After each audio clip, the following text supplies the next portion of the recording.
I guess our next speaker is Josh Judd from Warp Mechanics. Josh Judd has been a leader in the IT industry for over 20 years in roles ranging from senior Unix admin to best-selling author to chief architect and chief technology officer. While pre-IPO employee at Brocade, he helped create the SAN industry. He wrote storage-related patents, invented award-winning products, and wrote numerous technical books on storage topics. For 8 years, he's been CTO at Warp Mechanics, leading provider of commercially supported ZFS on Linux and Lustre ZFS appliances. And also sponsor of last night's event. Thank you for that. Thanks to HGST for sponsoring last night's event. Ladies and gentlemen, presenting Josh Judd.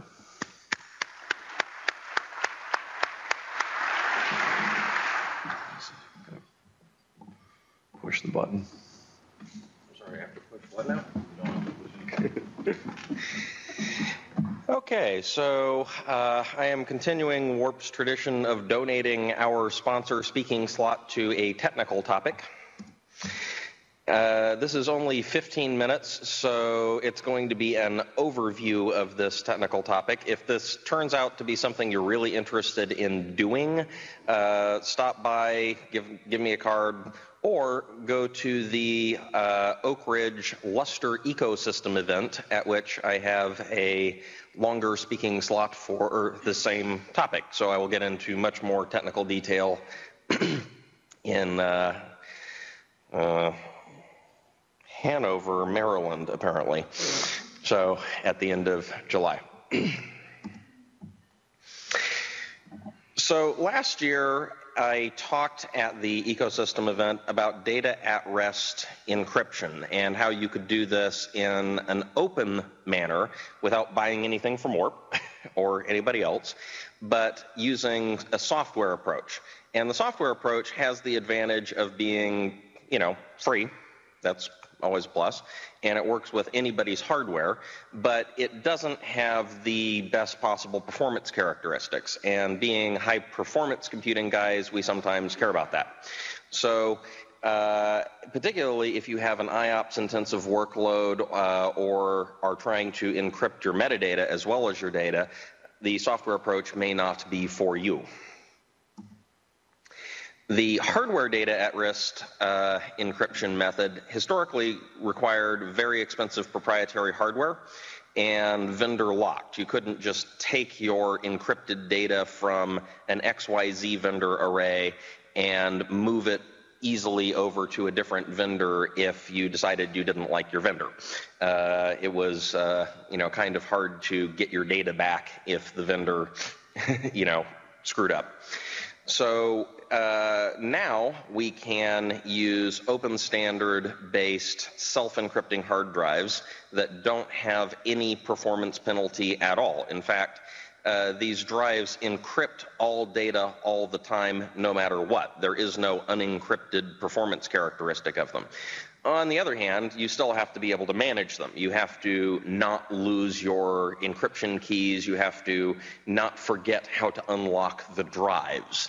And Warp took a go at using all of the available open source tools for this, and there were gaps. Or to put it another way, none of it worked. So we found that doing DIY, do-it-yourself tools, was an achievable thing. So we wanted to explain to y'all what it was we did, so you can do it too. And thus, once again, avoid buying things from me because apparently I'm the world's worst sales guy. What we use as a reference for this is HGST, TCG, SAS, Helium hard drives, and not Helium SSDs because Helium SSDs isn't a thing. So thanks to our co-sponsor HGST for making all of this wonderful stuff possible, but TCG is an open standard, so you can get TCG hard drives from other vendors. I don't recommend it, but you could, and it would work exactly the same way. So there's a lot of advantages. I'm not going to read this at you, but basically it goes fast, it's operating system transparent, your application won't even know that you're doing this, It will work just like any other Lustre over ZFS system, assuming that you've set it up properly.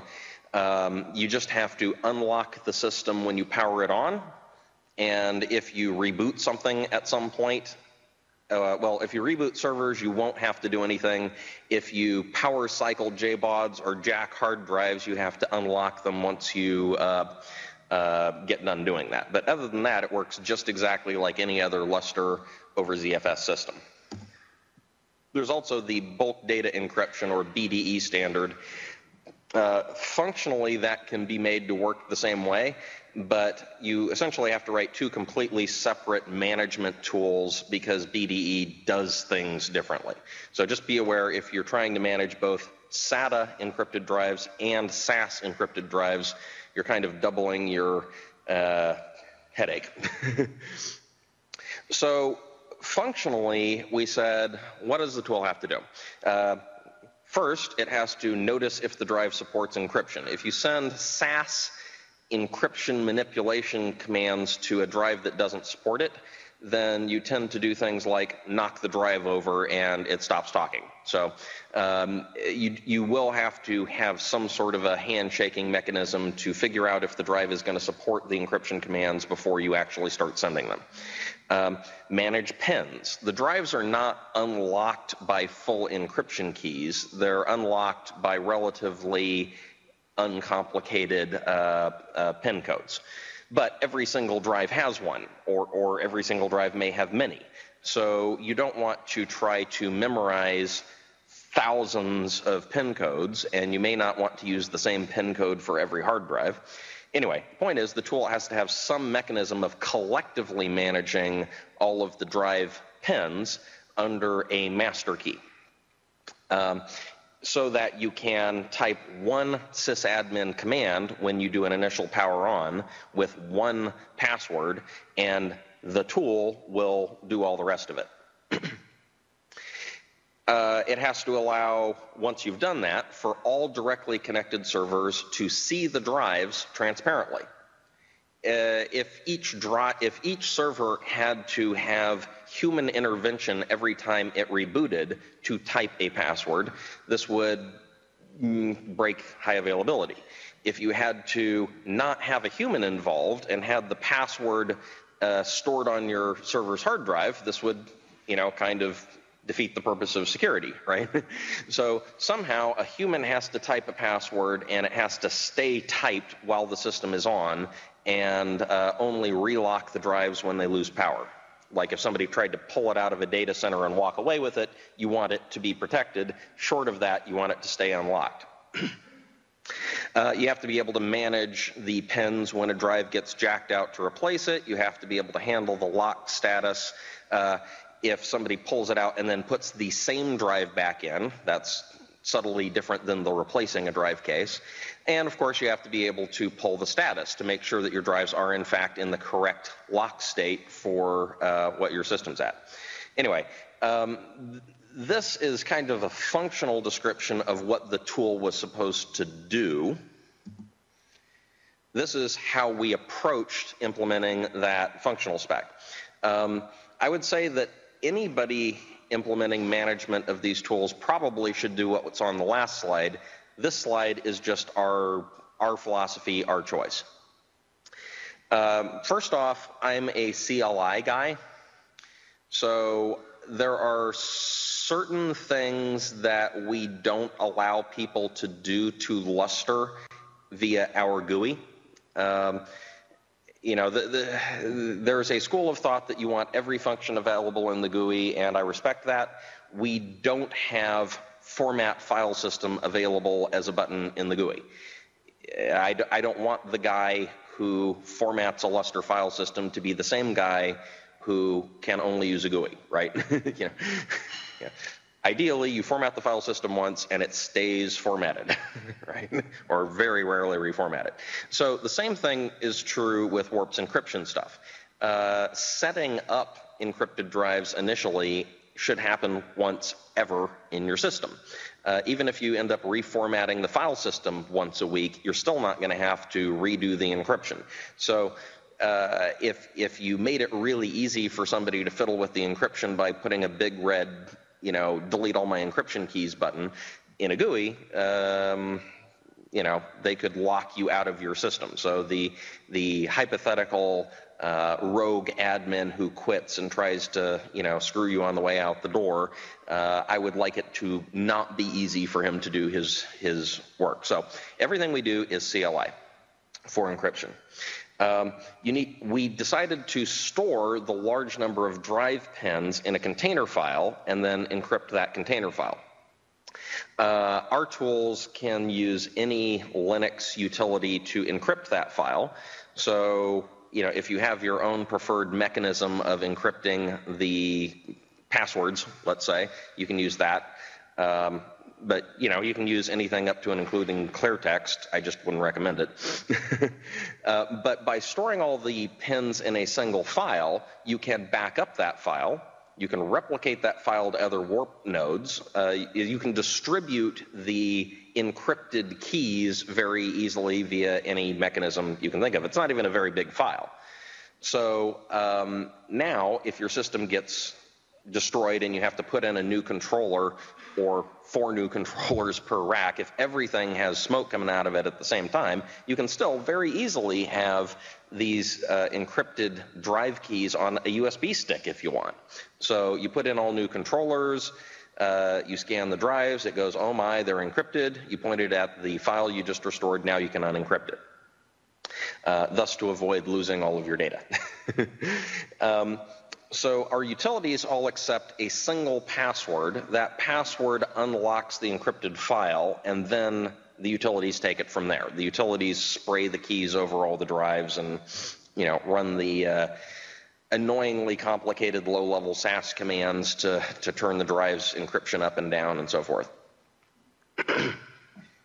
And this way, if an admin quits, all you have to do is re-encrypt that one small master file. You don't have to re-encrypt all your data. The approach that I talked about last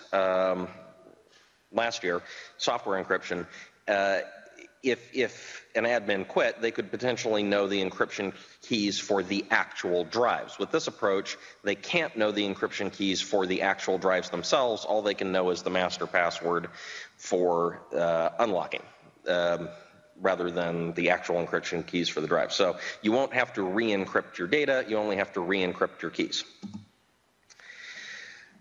With Warp's approach to implementing the functional spec, it's pretty simple to administer. You just initial power on your system.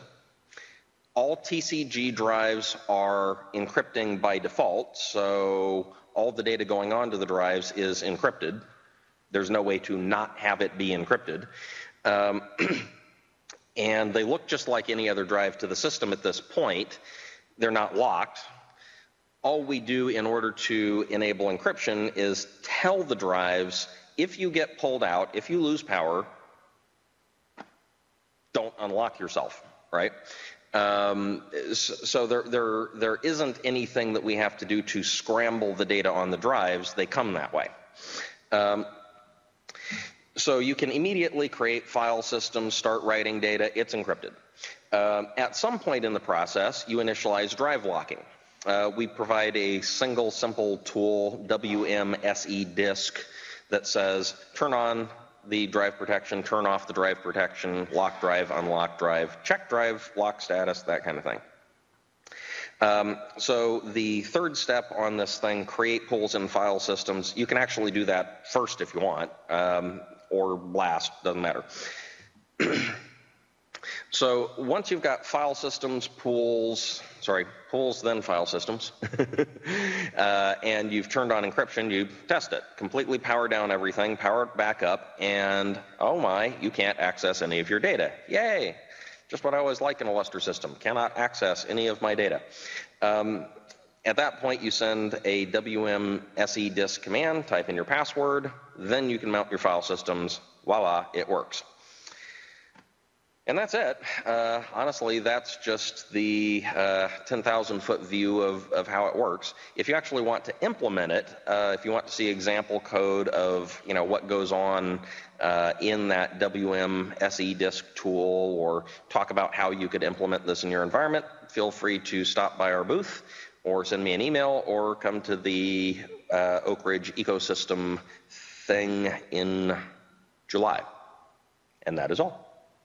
Any questions on that before I retire from the stage? Not, unfortunately, permanently.